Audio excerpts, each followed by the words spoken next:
রাহিম ছোটবেলা থেকেই স্বপ্ন দেখত বড় হয়ে অনেক কিছু করবে। পরিবার ছিল দরিদ্র, কিন্তু মায়ের চোখে ছিল অনেক আশা। স্কুলে ভালোই পড়ত, কিন্তু বড় হওয়ার আগেই সে ভুল পথে পা রাখে। গল্পটি ভালো লাগলে চ্যানেলটি সাবস্ক্রাইব করে পাশে থাকুন।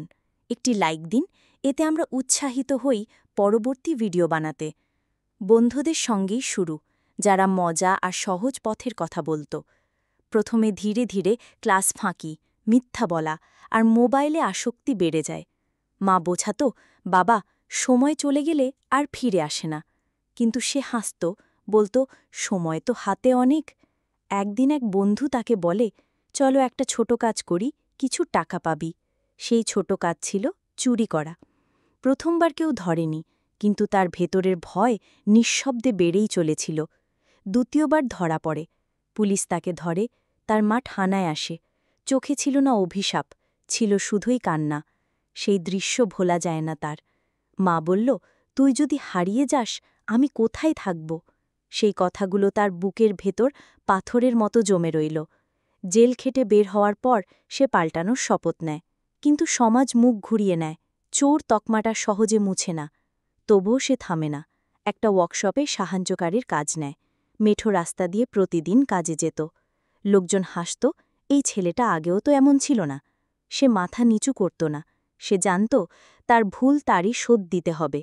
ধীরে ধীরে কাজ শেখে, মেশিন চালানো, টুলসের নাম, মজুরির হিসাব, সবকিছু সে মন দিয়ে শিখে নেয়।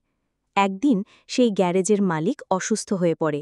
রাহিম দায়িত্ব নেয়, কাজ চালাতে থাকে মন দিয়ে। মালিক সুস্থ হয়ে ফিরে এসে বলে, তুই তো আমার মতোই কাজ চালাস। সেই দিন প্রথম সে সম্মান পায় আবার। একদিন এক স্কুলে গিয়ে নিজের গল্প বলে। সবাই অবাক, এত খারাপ সময় পার করে এখন সে নিজের পায়ে দাঁড়ানো যুবক। ছাত্ররা প্রশ্ন করে, ভুল করলে কি ফিরে আসা যায়?